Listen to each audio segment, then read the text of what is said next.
Toujours d'idée pour l'élévation de l'âme de Karen Rutlein, Zichron Levracha. La question de Yehuda. Voilà, on sait qu'au niveau du Shidur, il y a une certaine éthique, il y a une certaine méthodologie. On n'a pas le droit de faire ce qu'on veut. Et il y a certaines choses qu'on doit faire par contre. Alors, mis à part les questions pour connaître la personne, etc., que ça c'est personnel et ça vient individuellement pour chaque personne, il y a quand même quelque chose de commun à tous les shidours et il y a des règles. Je vais essayer, tu vas me poser des questions puis on va voir comment ce que ça donne. Donc, la mythologie du shidour. D'abord, le principe de base du shidour, c'est que on vient pour se marier éventuellement. Contrairement à d'autres méthodes de rapprochement entre féminin et masculin, qui peut être aussi pour s'amuser ensemble. Et ça change tout. Vu qu'on sait qu'on veut se marier, éventuellement, et vu qu'on comprend que c'est une décision extrêmement grave, et que la pire des choses qui puissent nous arriver, c'est de nous tromper, parce qu'après, c'est 120 ans de malheur, et les enfants, etc. Donc, on va tout faire pour ne pas se tromper. Dans cette mesure d'habitude, il y a des tordus, il y en a, mais c'est très rare. D'habitude, le but est de me faire connaître qui je suis vraiment, et la femme, normalement aussi, elle va essayer de transmettre, d'exprimer qui elle est vraiment. Que si on joue un jeu, on va dire quelqu'un, il va comme un chiloni, un non-religieux, il veut draguer, d'accord, il va la jouer super, je sais pas quoi. Elle va tomber dans, elle va accepter, ok, c'est bon, voilà, elle faut amoureuse, et lui tout content.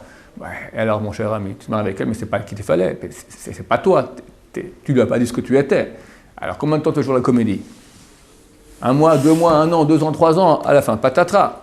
Et personne ne va patatras. Donc c'est clair qu'on va essayer d'être le plus authentique possible. Maintenant,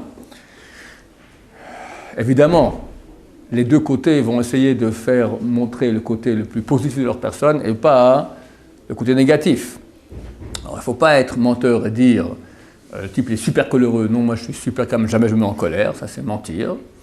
Mais on peut adoucir, et dire bon, ça m'arrive d'être en colère, d'accord. Et on sait aussi que dans les shidduchim, d'habitude, un petit truc qui a été dit en négatif, il peut signifier un iceberg dessous en négatif aussi. Donc, on ne dit pas le linge sale, mais on ne va pas non plus cacher tous nos défauts et dire qu'on est des grands tzadikim, parce que c'est faux. Donc, on est des êtres humains, on comprend très bien que la personne en face n'est pas non plus parfaite. Donc, on peut dire qu'on se bat contre ce type de problème, etc. Et bon, pas trop noircir, pas dire toute la vérité, la signifier de façon plus légère. Maintenant, il faut que ça soit sympa. Un shidur, c'est pas une interview du FBI où tu prends tes coches et tu mets, voilà. Parce qu'on va quand même se marier. Il ne faut pas non plus que ce soit que la rigolade. C'est sympa, on est très contents ensemble, puis on n'a pas du tout parlé des sujets importants qui sont quand même les bases du couple. Donc il faut parler des deux. Il faut que ça soit sympa, il faut qu'il y ait des blagues de temps en temps, il faut aussi parler des choses qui sont vraiment essentielles.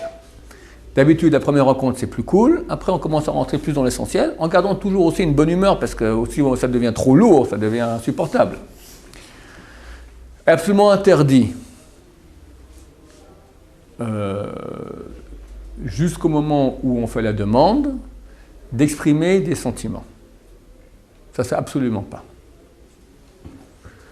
Maintenant, idem, amener des cadeaux, ça ne se fait pas du tout. Parce que tant qu'on n'a pas fermé, tant qu'on n'a pas fait une officialisation, une demande entre nous, donc on ne sait jamais.